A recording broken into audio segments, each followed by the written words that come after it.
Hi folks, I'm Alan Watt and this is Cutting Through the Matrix on the 10th of November 2019. I hope everyone's doing okay and keeping their sanity as much as possible. You have to give up some once in a while. It's a little bit of sanity, a little bit of time, not too much at once.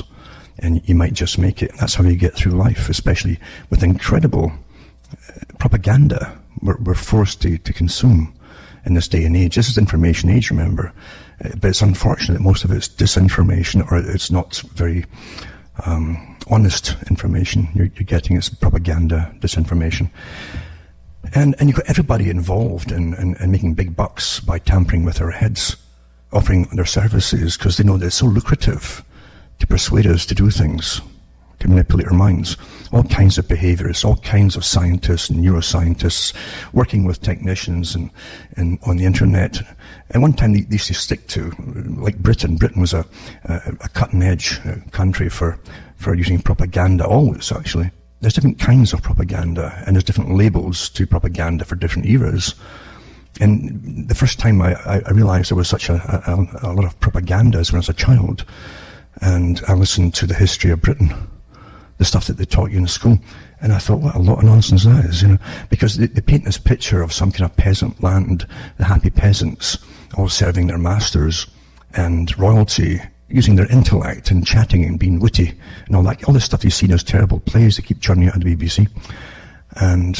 But that's how they give you the history books too.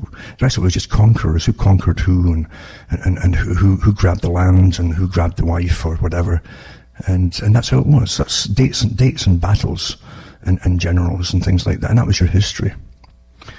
So the whole of the past just was wrapped up in battles and generals and histories and conquerors and things. But you never got a picture, really, not really, of the ordinary folk, because it didn't matter. The histories were written by people who were literate. And the bulk of the populace in all the countries at one time were illiterate. And they were kept illiterate by choice, by the masters who say they made the choice for you.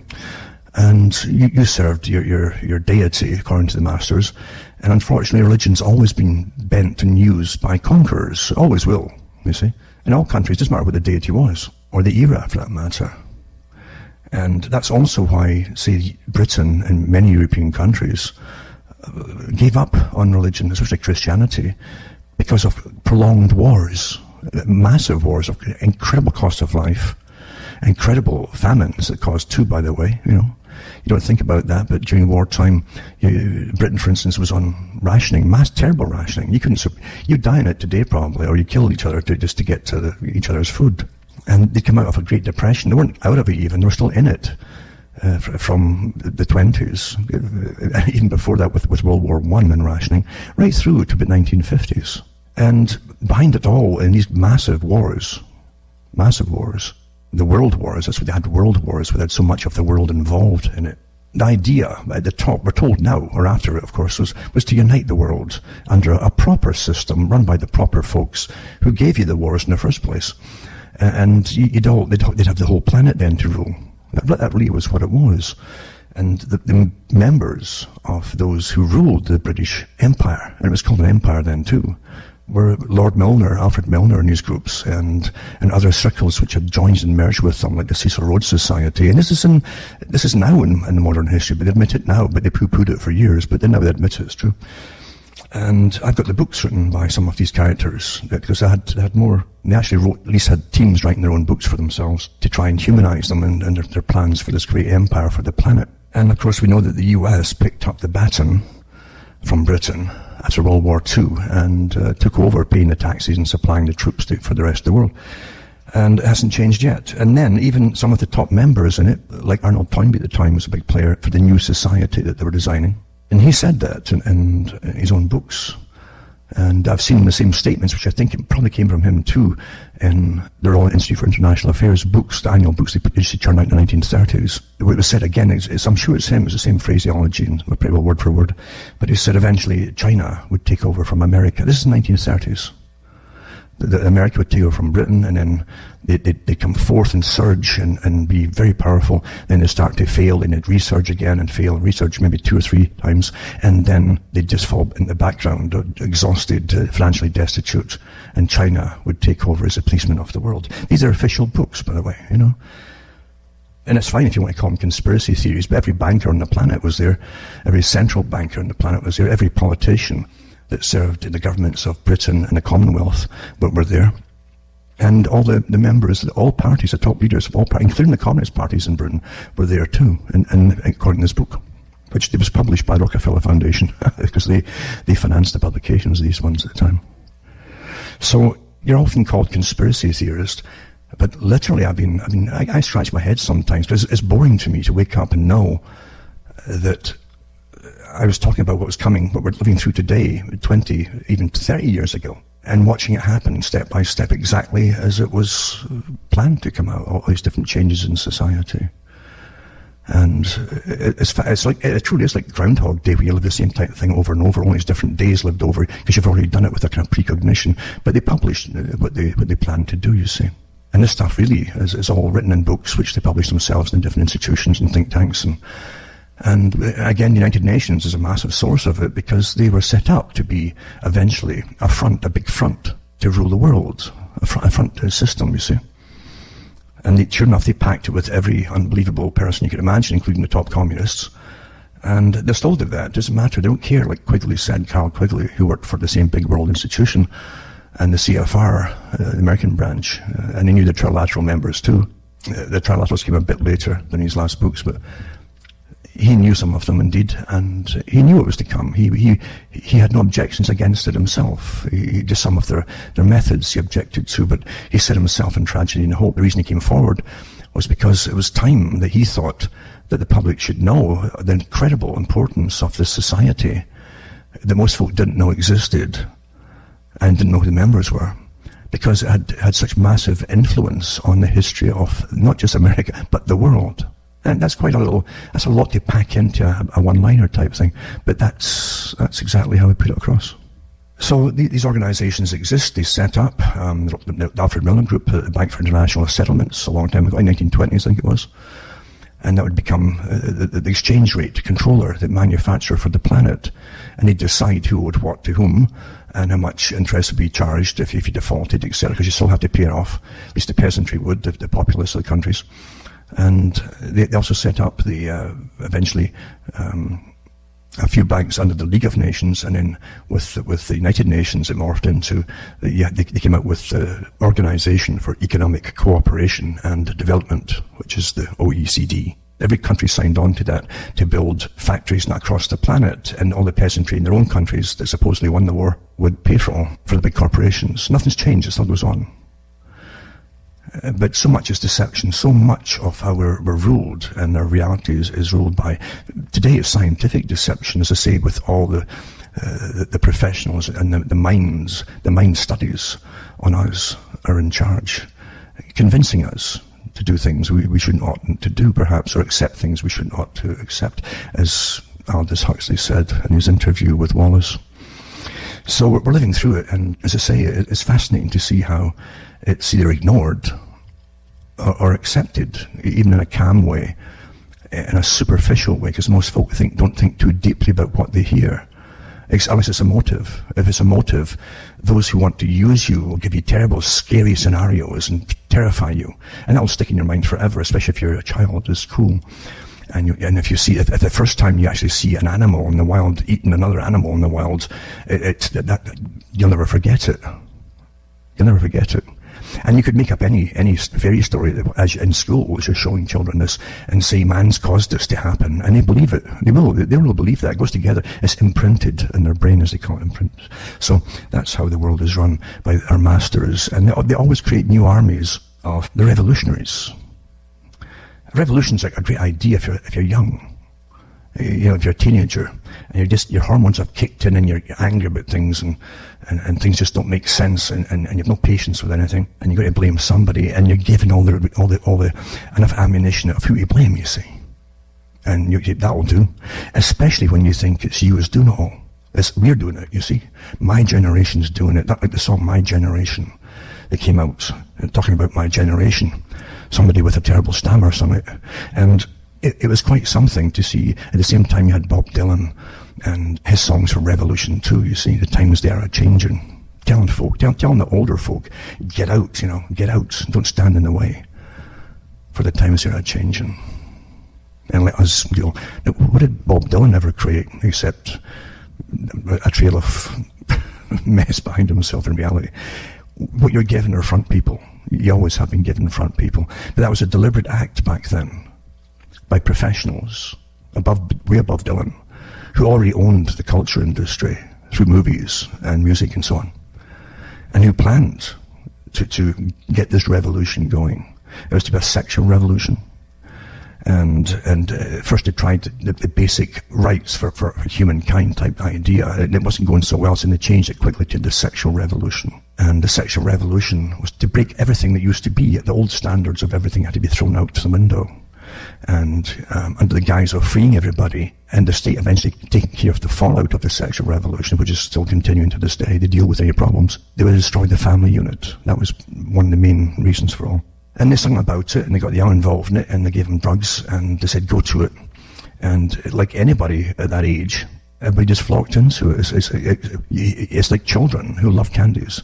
As I've said this before, that's why every store you'll see, every checkout counter is loaded with candies within reach of children. You see, it's intentional on the way out. And when it's a queue, they know too, when it's a queue behind you and you're going to pay for your groceries or whatever it happens to be, the last thing you want is a scene and holding up the queue when that child wants that and that and that, you see. It's all psychology.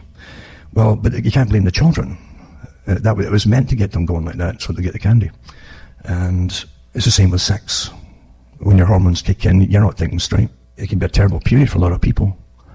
Because especially when the basic rules that used to make things just about work, you see, are tossed out the window by design, and you promote sex, you see. And then promote too, what they gave you were people who were falling off chairs in interviews on television. Your new heroes, because they were drugged. And then people with Eton accents or London accents, because the BBC at one time promoted all this stuff. So here's your ruling class. And the BBC represented the ruling class. At one time they didn't hire anybody in the BBC in any of their positions, except cleaning perhaps, unless they'd been to Eton or Oxford, you see. It's quite something to see how it is promoted. It works, it's guaranteed to work. And you'll catchy songs and you know, the youngsters think, yeah, we're doing this revolution, you see. Something that's been done over and over again in history by those who know how to handle and manage the youth. You find it too, far back, before even the regular crusades got on the go, because the first crusade was a children's one, led by a crazy monk, you see, and got them all hyped up and so on, who gave them visions of utopia, doing God's will, and with millions of very poor peasants living in horrible conditions and squalor. It wasn't hard to give them visions, because you can paint the pictures in their minds by a good speaker, a good orator, or through, today in our own time, it's through movies and documentaries and psychology too. I've even given talks before, years ago, about some of the people that they hire for these documentaries. Some of them work for the CBC in Canada. These strange, deepish voice women with deepish voices who were very hypnotic, and they spoke in a certain tone, and it went back and forth and over and over. And it was very, very hypnotic, you see. So they get paid big bucks for that kind of stuff, for documentaries. But see, children won't forget those things where it has an emotive imprint left in their brain. And it's very hard to persuade them what you saw was fiction or whatever, you know. Nothing changes. But anyway, they view as children down through the ages, and we see the same thing in various wars, all down through the ages. Really, you could join an army about up to the age of 12 years old, no problem. Or starting at 12. If you carry a sword at one time, they'd take you, and because you wouldn't last long, but you might kill somebody of the enemy. You see, they didn't care. Those who ruled never cared. And even in World War I, there were youngsters going in, and they found some of their ages going really young, who simply lied, and there was a nod and a wink, and you got in no problem at all by the recruiter. So children are always used for, and again too, all thought they were fighting for great things, you see. And to get them into World War I as an example, and get this great war on the go, this great war, that's what they called it. It was to be the Great War. And that's what they called it until World War II came along. Then it was called World War I when it happened. But the Great War, the big players behind the scenes that ruled the empire literally thought they could bring a world government in which they would rule by exhausting the nation states and making them comply under agreements which would eventually solidify into one governmental rule. It didn't quite work, and H.G. Wells confirmed that because he was all for it, and he said we need another war. And at the end of World War II, just before he died, he said that they still haven't given up their sovereignty, they're not weak enough, we need another one. So it would have taken as many as you could to get it to happen, you see. But children especially are very susceptible to almost a romanticized propaganda. Because they have no wisdom yet. You haven't developed the wisdom yet. It takes a long time to get wisdom. And that's the sad thing about life. You often get enough wisdom towards the end when you're ready to kick the bucket, and that's it. Or if you do get it, then who's going to listen to you anyway? Because the dynamics of propaganda have been getting better and better and better, and constant actually. It's like 24 hours a day now in our day and age. So it's very difficult to compete against that. You'll see huge armies of NGOs, which are also paid for. Huge armies of them across the world now. And I've even got articles from the United Nations where they tell the youth that they should join these big NGOs because the adults are messing up the planet. This is from the United Nations. I have some links to it if I can find them. So they're not happenstance. They're not there because they're little revolutionaries. They think that if what they're fighting for is to save the planet. They've been so terrified in school, because school, and through UNESCO and so on, is a unified structure of propaganda for creating the next generation and the next generation and the next generation. That's what Julian Huxley talked about, one of its main purposes. So at the same time, you saw the similar things with Russia, and with the big revolution in Russia, when the Bolshevik ones came in 1917. But they had stacks of young folk behind them. Very easy to promise them everything until you use them, and then if you still get angry because you didn't get what you thought you'd wanted as a follower, a young follower, the Bolsheviks then eliminated you. That's what Bezmenov talked about too. Once they've done their job, they won't stand anybody complaining. So humans are awfully good at being used. Awfully good at being used. And sure enough, now there's books coming out from, again, historians with declassified stuff from World War I and II, talking about how bogus all the reasons for them were. It really is something to realize that millions of people, millions have been killed fighting for things that would have been used by higher powers which they didn't even know existed. It really is something. Because it's really true, they do believe that the leaders that they think they elect are the bosses. They think they come to their own decisions. Yeah, I'll join up and we'll get the war to end up all wars, and to end up all wars into one global structure system, and we'll have peace and prosperity and be happy. And then the youth that fight for these things always say they're all angry. You see, you're angry, and you're awkward in so many ways and so on. But you're angry, and this is going to make you somehow happy. Smashing everything is going to make you happy, really.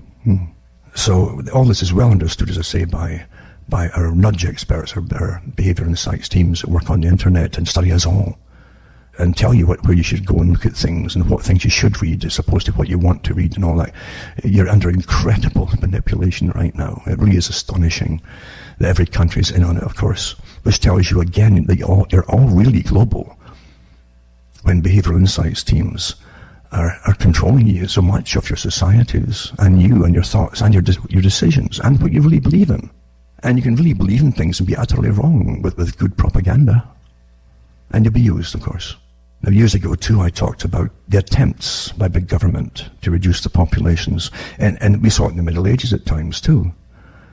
We seem to think that bookkeeping is a rather new idea, maybe a 20th century thing.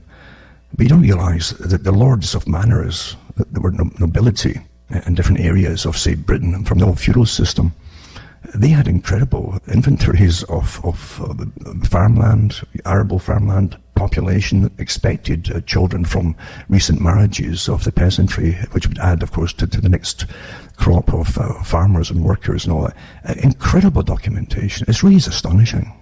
And at times, they would cause famines on purpose by taking more and more and more of the food away from the peasants that were serfs, remember, and leaving not enough to feed themselves and their livestock and so on. And it would reduce the population if they thought they were getting a bit uppity at times. And don't forget, the people really weren't given wages until after the first Great Plague that they had, which wiped so many people out. And then and a lot of them just ran off the land for the first time. And so many of the guards and so on, and the armies that would go after these people, were dead too. So they just start offering them money for the first time. to come and work. And as soon as they started to breed up again, they tried to do the same thing all the way again. This goes on and on and on with human nature, unfortunately. And it's kind of sad. I mean, I can look at animals and you'll sometimes see different animals competing for the same foods. I like animals, even if they're nasty to each other at times, because they're more direct, you see. And you'll see the chipmunks, for instance, getting attacked by the squirrels. They're kind of nasty characters, the squirrels. They're bullies in their own little area. And I've seen, for instance, when there's birdseed there, when it falls down to the bottom of the pole, you'll see the little chipmunks run up to get it. But you'll see the squirrel just run out and chase them off. If any of the birds come on the ground too to get the fallen seed, you'll see the same thing. The squirrel will run at them. And they've got amazing coordination. I've seen 2 squirrels at a time sometimes. If it's a bunch of birds land, you'll see them all, they'll run like sheepdogs either side trying to scare them off. They can work together when it suits them. And other times too, they're rather vicious to each other. But that's what squirrels are. That's what they do. But at least you know what they are and what they'll do. So animals are kind of more honest than we are. We have the problem in society of this thing called intellect. I used to worry, or not so worry, I used to study intellect. And I'd study human nature.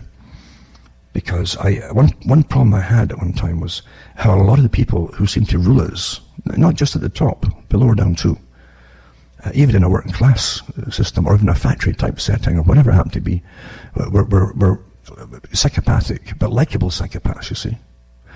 And the likable psychopath generally gets people to do the work for them. They'll do it willingly because they can be charming. Even the ones who have no education, that's what really struck me. The ones who had no or very little education, it's like those techniques. So I realized that it's like a cunningness which is different from intellect. There's definitely a cunningness there which is innate. And there are some people who have got more cunningness than others. Now, with a psychopath, they can do things, they can break the taboo barriers, the natural things you just don't do. They can break those and get away with it if they're caught. And they'll even be protected by those around them who are not psychopaths, but who like them, who've been charmed, you see, under the spell. Don't confuse intellect with the ability to use people like a psychopath. Because the psychopath has got such cunning behavior, you could actually get people with fairly low IQs in their own settings, not with each other, who are psychopaths, and will use other ones too, very, very cleverly. It's a clever thing, but it's not intellect as such, but it's clever. So it's a different trait altogether, and I liken it to an animal survival type mechanism, because it definitely exists. Now, a psychopath, regardless again of IQ, can read people awfully well, and manipulate them too. They're great manipulators. And now, psychopaths also can work together if you're getting big pay from masters above them. That's also a problem for humanity, because don't forget, instead of a Middle Age scenario, you'll see the old movies or children's series like Robin Hood or something. There's always the King's Men, and the King's Men really were people who they got paid better than any other. They came from the peasant class or the serfs themselves, who were promised a little bit more of everything if they became eligible for the army to serve it. And they brought their own weapons, so to get their own weapons and so on generally. And they were sent overseas in the Middle Ages. Their pay really, most of their pay often came from plundering and pillaging.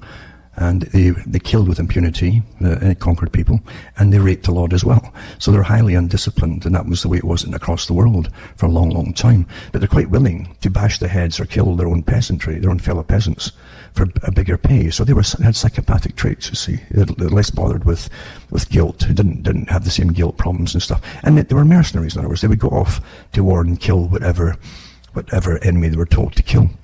And it didn't matter to them, it didn't know them, or it didn't even matter what propaganda they were given for killing them.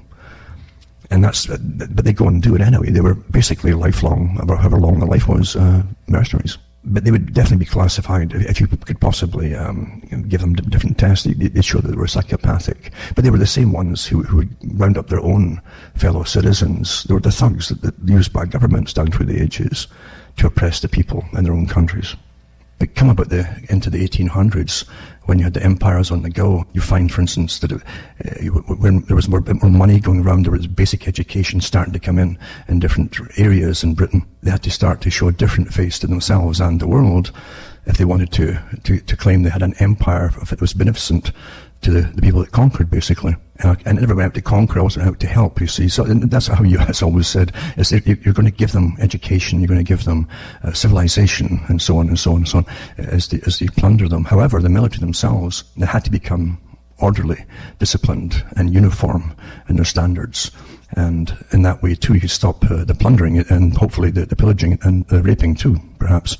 Because you had to put on a good face to the countries you're occupying. And it's been that way ever since then. Now, in the 20th century, it began to get a little bit better because propaganda was better. And you get people to join up using basic, simple propaganda. H.G. Wells talked about it. He was a propagandist for the system because he wanted World War I with the Fabian Society. And he came up with propaganda ideas like the white feather and the cap. And he wrote articles in the big newspapers and said, you know, if dear lady, if your suitor or your fiancé doesn't join up voluntarily, then please wear a feather in your hat to show him a coward so he'll join. And you wouldn't believe the dirty tricks they used. Again, at young people whose hormones are raging. And a guy wants his wife because his hormones are raging. And if he won't go off and fight for something, then make him shun him by the community, by the nation, and so on, until he's got a guilt complex. Nothing's low enough to get us to get killed for purposes you'll never figure out, because as I say, it's only now they're telling you the reasons, some of the reasons, actually not all of them, but some of the reasons why these big wars were started. 2 world wars came, as I say. And each time you went off to fight for your country, to preserve it, supposedly, from being conquered, and to preserve your culture and your way of life. And they used the same tactics to bring on World War II. And then after that, you had the Cold War. And lots of guys after World War II signed up, the next generation signed up to fight in different areas and police Europe and so on against the Soviet threat, which was definitely an empire, the Soviet system, for communism. And everybody believed in it. So there was a good cause, as I say. That was give you good causes to save yourself, to save those at home, to save your families, and so on. Meanwhile, of course, the intention was completely to change the world by using this conflict, this dialectic. And today there are so many ex-servicemen who are so ticked off and furious, actually, realizing that everything they fought for in World War I, World War II, and the wars in between afterwards too, plus the Cold War, were all completely in vain or manufactured, because nothing happens unless those at the top permit it to happen or order it to happen. And it's obviously the intention was to basically destroy the cultures at home and completely eradicate them, in fact, and kiss off any good that was done. Even in World War II, the treaties were the excuse that Winston Churchill used to get the people into war. And they had done with Czechoslovakia and Poland, and lo and behold, the excuse was when Poland was invaded, they go to save Poland. And meanwhile, they got a world war going, mind you. And at the treaty, Yalta Treaty, Churchill and Roosevelt gave away Poland to the Soviet system before the war was finished. Isn't that amazing, eh? So we're lied to, and as Carl Quigley said, all sides change after a war. That which you're fighting to save will often become what you are after the war. And even if you're abused, you become the abuser, same kind of thing. You find that you're fighting communism, for instance, and meanwhile at home, your universities were allowed and actually were promoting communism or Marxism. It's obvious, isn't it?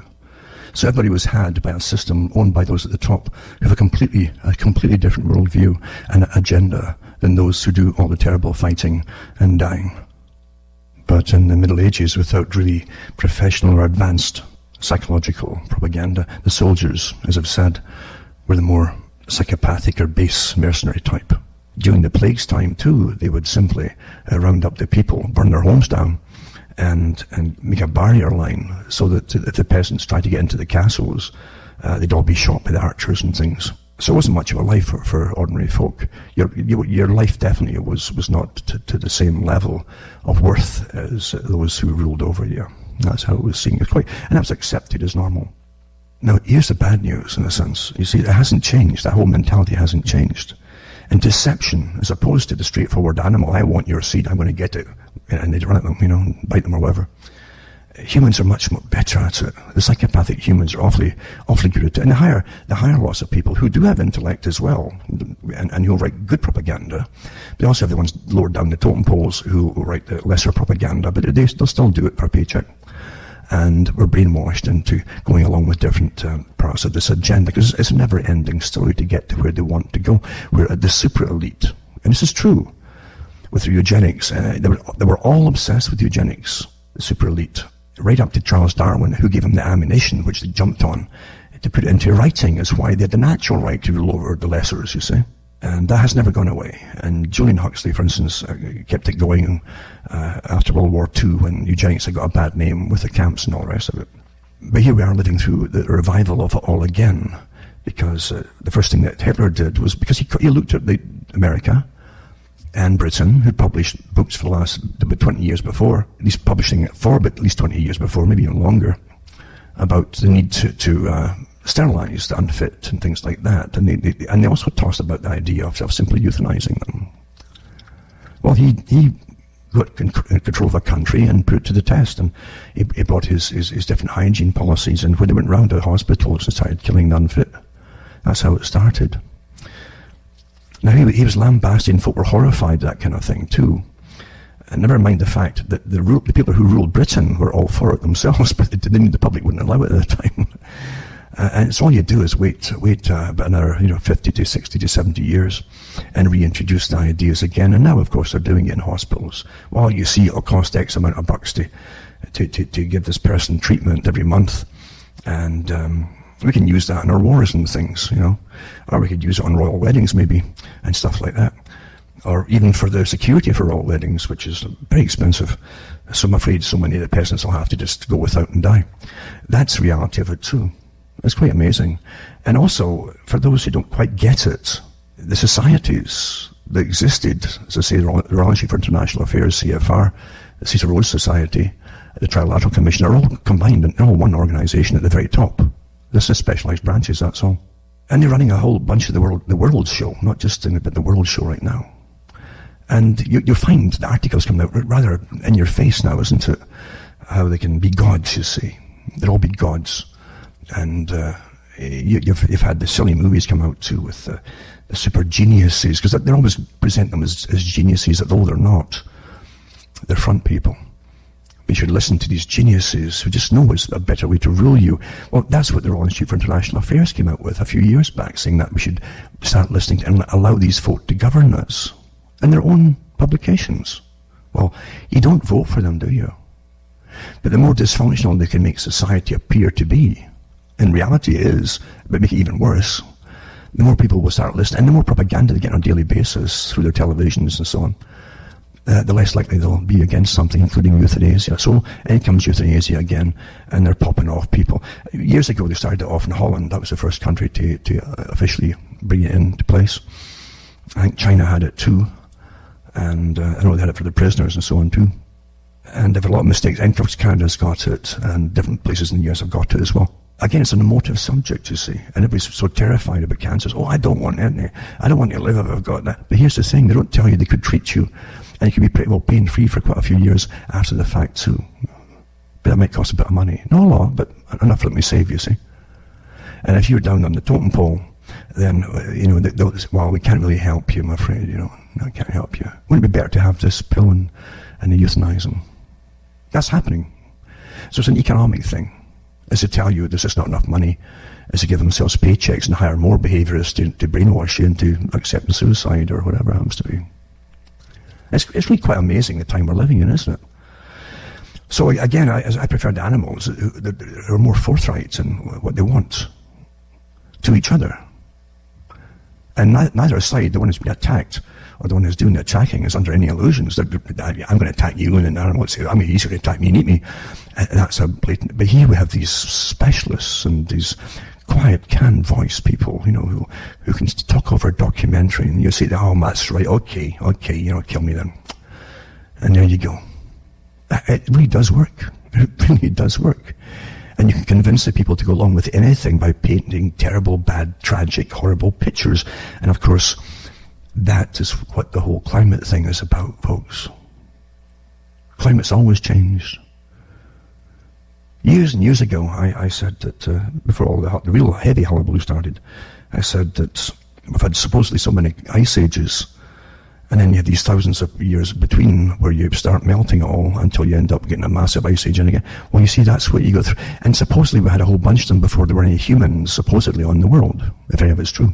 But again, the Club of Rome were given the task, as I said before, of coming up with something to unify the planet, make us give up our rights, and make us allow ourselves to be ruled by the fitter people, the better people, you see. And one of the Green Party operatives said in Britain a few years ago, and I read it on the air at the time, that she missed the idea of a society like Britain had during World War II, of bed rationing, and they did without, and they did what they were told all the time. It's a bed for survival's sake. You see, it's a pity we just don't have that. Well, here it is all again with all the scary scenarios you're getting, in the open. It's in your face now. So the Club of Rome were given the task of finding some reason to terrify us, which they'd also, all these ones at the top with Dennis, I've said last week, they swear an oath to go along together, and they do, they'll never vary. They'll all say the same catchphrases and so on, if asked the same questions, and that's a clue right off the bat, that they're all sworn to this, and no matter how the weather will go one way or the other, they'll stick by it through thick and thin, or hail or snow. So anyway, when they came out with it, it was just after that they were given all the hullabaloo about the coming ice age. All the top people were, the coming ice age, and they terrified the public and had it taught in schools to terrify a generation. But it didn't happen. So they changed it. I think, well, the weather's not cooperative. Let's go for the warming thing, you see. And since most folk can't remember from many years, even 5 years ago, they can't remember much. So it's easy to convince the public the world's falling apart when it isn't. They say, what about these fires? Well, see the fires in California. It's coming out now that by the authorities, they're suspecting these are deliberately set. So many of them anyway. And I wouldn't be surprised in other countries too, it's the same thing at the same time. You've already got the NGO radicals doing crazy things and stunts and all the rest of it to stop eating food and meat and all that. And they're ready to beat up farmers and stuff. So it's no big thing to have them, but we'll cause it to be terrible, and then the people will have to listen to us and stop it because of global warming, you see. Then they changed to climate change too, you see. And a lot of the authors who wrote the climate change ice age books are the same authors that gave you the one about the coming, you're all going to get fried books that came out later too. Because they're all on the payroll. Very good money too for that. Anyway, so the Club of Rome was given the task, and they said, well, and they tossed all kinds of ideas around that what would terrify the public enough. And they gave themselves a good time span, maybe 20 or 30 years for a generation to be brainwashed from school and right through. That's how you do it. You don't just do it off the bat. You've got to have the people brainwashed, and you need a generation to do it. So they came up with the idea, and they thought that climate, you see, and droughts and famine and plagues and the like, that would fit the bill. So man would be the problem. So, see, the idea was that we get something that humankind would get blamed for, and you'd be trained to accept that as your fault to make you go along with it. So that would fit the bill. That's what they said, that would fit the bill. Well, they've sworn to that with IPCC, and they'll never change. And I said, I gave a scenario. The whole problem was always depopulation. Always depopulation. Aldous Huxley and his brother Julian talked about all the time, depopulation. There's too many people, meaning the wrong people. And all the others too are sworn, even the Duke of Edinburgh, with all these great reservations for animals across different parts of the world. They're all the best farmland, even in Africa. Folk can't go in and use it. There's reasons behind everything, but the cunning folk of the world run it, you see. And the Duke of Edinburgh isn't a particularly bright fella, or his offspring for that matter, but they're cunning enough. And definitely the Duke had that bit of a psychopathic trait about him. He didn't care what he said, he'd say what he wanted, and he'd laugh about it. He didn't care. Didn't have to care, did he? Who's going to fire him? So you're living through an amazing plan. And they've tried different things in the past. They've used wars to get to this stage. They've used globalization, and genetic modification of your foods. So it's all under a few corporations that own the world's food supply now. Beautiful, eh? Well, that's a war strategy, isn't it? For a war strategy on a nation, or see a whole bunch of nations, now it's a global society, right? You must control the foods, get the food supply under your belt. That's it, own that. You've got to have the ability to reduce that food supply to bring folk to their knees when you want to. You've got to get the water supply, and we'll see that happening too. You'll see it happening. Even one of the James Bond movies was about that, wasn't it? Philanthropy, just taking over the water supply of the world under good causes and conservation. But you've had these scary scenarios drummed into you, and you couldn't watch TV. I'm sure it's worse than ever nowadays without getting it slipped into movies and documentaries and dramas. All your PC updates come from television and drama and fiction and so on. And of course the school. Anyway, I want to mention too that one of the meetings that they had, I think the United Nations had about the global warming, and the climate debate. One of the ones they had, it slipped out, and it was in Utah, I think in August, that they had to really get a new, deeper indoctrination put through the school systems universally. When they mean the world, it's already there, but they mean the next phase of it too. And I'll just say in the time I've got left here, because I didn't mean to prattle about all this as usual, but here you are, outcomes last week, buried pretty well underneath all the political drama and stuff that's going on, as the US is still building more bases, by the way, in Syria, another 2 bases, because they'll have to eventually invade Iran. Doesn't matter what front person they have in. We know that, don't we? But the rest of it's all just drama at the moment. But you have the signatories for the article, World Scientists Warning of a Climate Emergency. So they always give these terrible, scary scenarios before the climate meetings, you see. And so they give you a whole bunch of... Now you can go into any university and you can get pretty well anybody. You see that by the spoof ones that they do. Do you believe in so-and-so? Sign this. And everybody signs, all the university signs it, sign. Oh yeah, sure. You could probably get a few thousand in a week if you wanted to, quite easily. And the same thing with the signatories of our articles. So all these climate scientists who are all getting their paychecks from scary scenarios, you see. Big paychecks. These are folk who wouldn't get... They'd be a dime a dozen before. Nobody wanted them. When you just had what was called weather. What's the weather for today? Oh, no, what's the climate change for today, Well, it might rain or it might not rain. And it might be warm, it might be cold. And where I'm here, I can remember Al Gore years ago saying, you won't see snow by the year 2006 or something like that was. And of course, nothing stopped, and more snow than ever. And last year I could walk up onto my roof, eventually, to get snow off, like every other day, mind you. Seriously, that's how bad it was. It snowed more last year into this year than I've ever seen before, ever. Mind you, the spraying has gone on like crazy in the skies too. But I could walk onto my roof without a ladder eventually. It was just so much snow. So Al Gore hasn't apologized for his nonsense and his scary scenarios. But anyway, I'll put the signatories up, the ones who signed it all, for this big push. Oh, my world scientists warn of a climate emergency, or experts. And Bertrand Russell said that we'll train the public to believe experts. Doesn't mean that they're true. Just write this down, have them say this, I'm an expert, blah, blah, and the public obey. And people do, they really believe in that. They won't believe their own common sense anymore, or their own outcomes on any problem. They'll believe an expert, though. So I'll put that up there. And then you've got 10 times experts predicted the world would end by now. And this article here is from Fox News, March 19th. I've got the date earlier in it. But anyway, it's got some... Scientists agree the world will get warmer, but there's no cliff edge. And it says millennials and people, Generation Z. By the way, that's how they coded them. For every generation who get propagandized, you see, every 25 to 30 years is a generation. Never used to have that when I grew up, what you were. But then you get the Ys and then the Zs and then millennials and so on. And it says the world is going to end in 12 years if we don't address climate change. And that was Ocasio-Cortez said in January.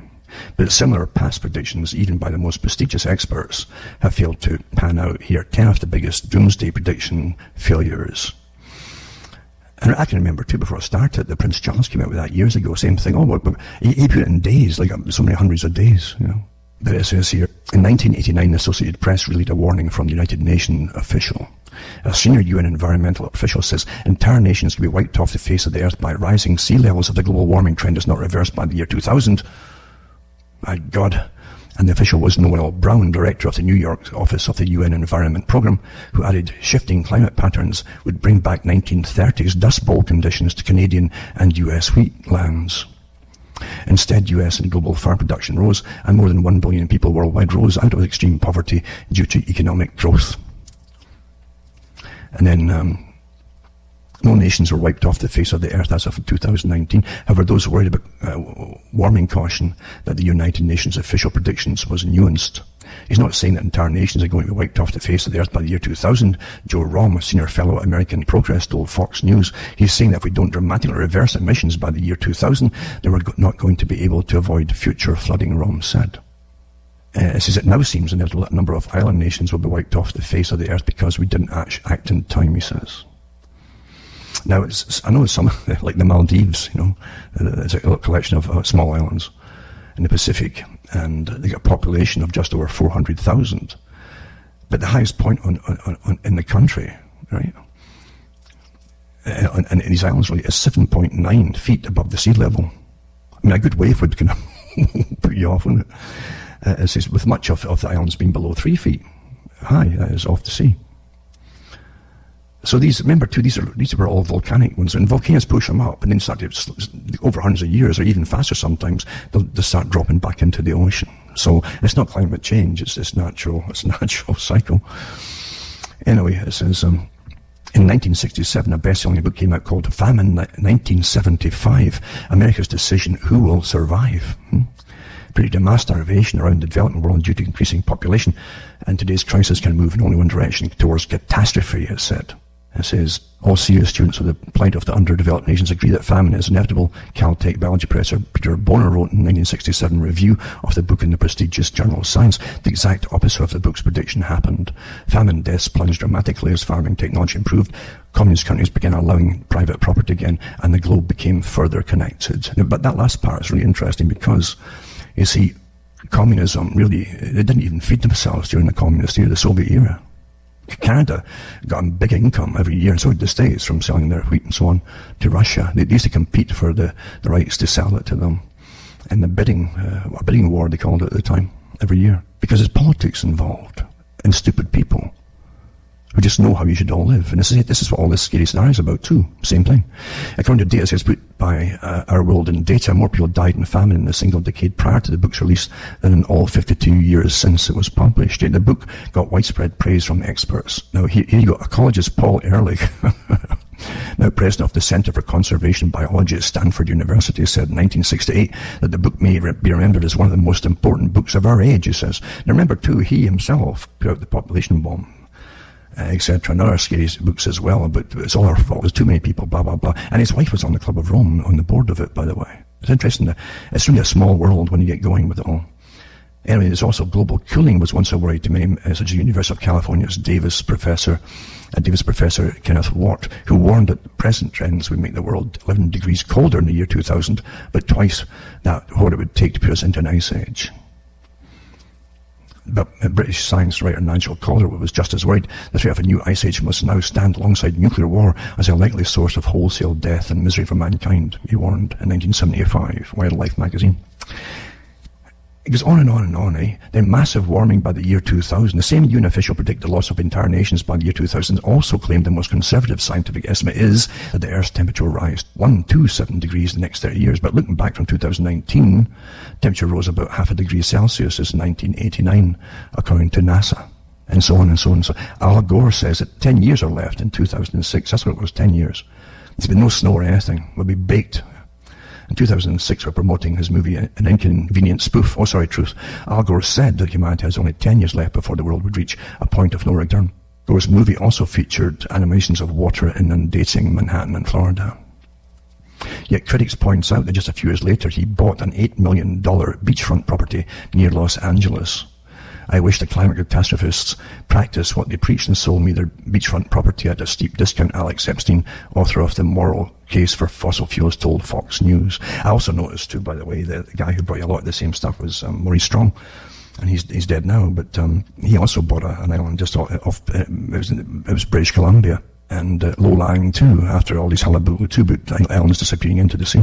All these scary scenarios, which they admit that they do. I've got articles too where it says they admit we give them scary scenarios.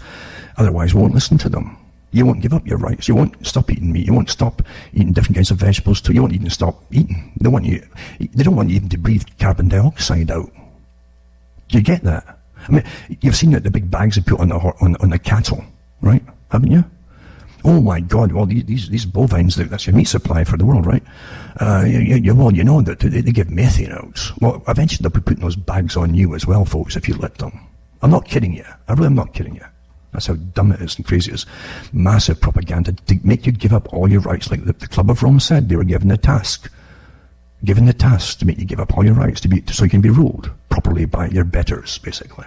Our article, Whatever Happened to Global Cooling, goes into this too.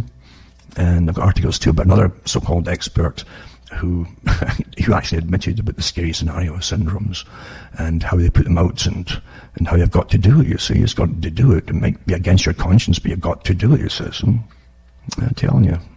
I think his name was Snyder, yeah. He authored a 1971 article in the journal Science about atmospheric aerosols, floating particles of sawdust, volcanic ash, and human-made pollutants, and suggested that industrial aerosols could block sunlight and reduce global temperatures enough to overcome the effects of greenhouse gases, possibly triggering an ice age. But he soon realized he had overestimated the amount of aerosols in the air and underestimated the role of greenhouse gases. So he's one of the main, he's been right all along, he was one of the main proponents for us all giving up all our rights to be managed, etc. Of course, he would benefit awfully well with big fat salaries. And he said that to the rest of them. Sometimes they have to juggle with their conscience, the scientists, if they're not quite sure about, to make the folk listen and go along with it. And then I've got another one too. Agriculture must change fundamentally. The industry is contributing to 37% of global greenhouse gas emissions. Here's your food supply, folks. This is depopulation. This is what the whole thing the climate scientists said. There's too many people. And what they said was what the eugenicists have been saying for the last 70 or 80 years, maybe longer actually. There's too many of you. I hope you're starting to get it here. And they've got these radicalized youngsters like armies across the world now. And the UN's promoting every speech they give at schools across the world. They've got to really terrify the children so they'll be good little advocates of this agenda to save us all. What you're seeing is the same techniques they use for a communist revolution, only on a much, much bigger scale, and using your tax money to do it all. But your elites want it, you see. Believe me, if this was happening outside of the big power structure, the true elite wouldn't allow it to happen. You'd never see a light of day in any newspaper. The elite want this. The same folk who gave you the mass migrations, that gave you the wars, and all the rest of it. Also here, I've got this article here. I've got some PDFs I'll put up as well. And one is what Snyder said, actually. They actually printed it in the Detroit News editorial, 22 November 1989. On the one hand, as scientists, we're ethically bound to the scientific method. On the other hand, we're not just scientists, but human beings as well. To avert the risk of potential disastrous climate change, we need to get some broad-based support to capture the public imagination. That, of course, means getting loads of media coverage, so we have to offer up some scary scenarios, make simplified dramatic statements, and little mention of any doubts one might have. Each of us has to decide what the right balance is between being effective and being honest. He was the author of the book Global Warming, from the Sierra Club, by the way, that again Prince Philip was the head of Sierra Club too. An interview in Discover magazine, 1989. I've given the speeches by Philip before, who cut to the chase, but behind all the environmental so on and preservation stuff was always depopulation of too many humans. Anyway, the Snyder eventually tried to say that he only cut out parts of his interview, etc. Long after the fact, mind you, but what else can you say? He's getting well paid to terrify the public. And also, Monsanto won a $7.7 billion lawsuit in Brazil, but farmers fight to stop it. Its immoral royalty system will continue. Interesting how they, again, a monopolization of food. And even the seed. You're not allowed to keep the seed if it's there. I mean, they've sold the company off because it got such a bad name, but it's the same group who really manage it all under Bayer. There's no doubt about it. This is how this changing, pretending they're selling things and changing. It's a typical system and big commerce at the top. They do the same with bankruptcies in some companies. They close down their big chains of stores, but they've got other ones on the sidelines here, and they write out office and taxes. Everything's always the same, folks. So I'll put up these things on. There's never enough time to do all this stuff in any big. It doesn't really matter anyway, actually, because as I say, the time was long gone for just stopping. You guys stop things and nip it in the bud right off the bat when things happen, and folk don't have the time. And the time they do have, they're exhausted, and they'll rather watch a TV and a drama or a fiction and get brainwashed that way, just as effective, maybe more effectively, than look at anything serious. That's the truth of it, isn't it? So in the age of mass persuasion, you have mass communication by television and every other source too, all on board with the same agenda, folk. You don't have much of a chance. And your school children are brainwashed as soon as you walk through that door into a whole bunch of things that are kind of crazy these days, aren't they? Come on, let's be honest here. But I'll put all these links up for you to have a good look at I'll put up the Monsanto wins a $7.7 billion lawsuit in Brazil. Well, this point is pay off the politicians, and the lawyers, and the judges. This the judges will do. But farmers fight to stop its immoral royalty system will continue. It says Monsanto owns everything. Because it's a sign of growing uneasiness for the control Monsanto has over farmers. Look what they've done. I mean, everything you eat now is modified stuff. They took the natural grains from every country and put it into special arks where they preserve them all for future, for the leak to live down the road when we're all dead and gone through starvation and so on, as they take away the natural food supply. And then their protein supply, forget it, folks. Forget it. And then you get folk off of the energy that gave them health. Don't forget, everything you eat is energy. Food is energy. Electricity is energy. Coal is energy. During the times of coal, the populations rose dramatically. And health. Because it gave you plenty of electricity and other things too. And heat, for especially in the colder climates. Rather important, you get some heat. If you don't get the heat and or enough heat too, you get children who right off the bat have tremendous problems with their lungs and infections and so on. And they're never ever totally healthy, and a lot of them die young. This is all intentional, folks. Take away your food supply and start reducing it and reducing it and reducing it. And then you take away your remember years ago I gave the talks on the brownouts. They were actually practicing brownouts, electrical brownouts in parts of Europe and Holland. And it was to come to North America too. And then eventually you'll have a schedule of when they cut off your power supply for so many hours per week and per day and so on. You can be trained into all this stuff under a crisis war situation, like the Green Party's woman said in Britain, a politician. He can train you. Just terrify you enough, and you'll give it all up. So take away your energy of food, the energy of heat, or air conditioning in the hotter climates, by the way, and folks start dying. And now too, of course, they're going into it with the euthanasia to just save money for the governments. But you can bring masses of people in and put them up and pay for their rent and pay for their health care. They got bunged in the top of the list. And this is true in Britain. Had stinks about it in Britain, big stinks, where the folk couldn't get it themselves, get treatment for different things themselves. Tony Blair, big scandals came out during his time, where he said that the recent migrants were just even the ones who had no entrance papers would get top priority treatment at hospitals. But the folk waiting in the hospitals in Britain, or waiting to get any hospital, even for cancer, you couldn't get in. I read the articles from the newspapers at the time. As I say, getting back to the animals, they're honest, they're more honest. If an animal's going to go for you and try and eat you, you're going to get the message very quickly. But with humans, they can persuade you to give up. Persuasion, right? Give up. The art of psychological warfare is to try to conquer the enemy without firing a shot. And we've gone through the biggest war of all right now.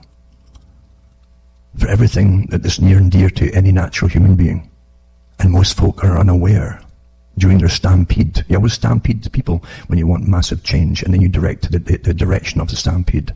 They're going through the stampede, and that they don't know this has even been done to them. They think it's all real. Oh well, what can you do? Better just do what they want. Sad but true. Anyway, folks, remember you can help donate to me, hopefully. I keep forgetting. And buy the books and disc at cuttingthroughmirrors.com. But donate, and go to my website too for the archives, and you'll find lots to bolster what I'm saying here. And it's not made up stuff. I use the facts as it's published and printed and so on. And remember too, to say that my official sites, you'll find them all at cuttingthroughthematrix.com. Make a list of the sites I have there, listed there, in case anything happens to the first one, or the main one, and they'll have the same material on them, so hopefully I've got enough standbys. But make a list of them, and you'll see how to donate to me too. And remember, you can send check or cash, and there's PayPal and other things too, other ways to do it. Outside Canada and the States, you can send international postal money orders as well from your post office, if you want to, or as I say, send cash. But unfortunately, inside the US, they're doing away with selling postal orders in the US and Canada. They're going to bring a digital currency in. You know, that's part of the plan anyway for the unification of the Americas. That was stated back in the 1990s at some of their early meetings. They always do tell you what they're going to bring in. It's just that we don't want to believe them. Then by the time it happens, folk have been brainwashed into acceptance by minute bits and bytes for years till it all seems quite natural. That's the beauty of persuasion by the masters of the mind. For myself, I'm Alan Watt, where it's really cold. I've been getting way below freezing for the last week in a way, and I've got snow, of course, because of global warming. No thanks to Al Gore. It's good night from me, Ontario, Canada, and may your gods go with you.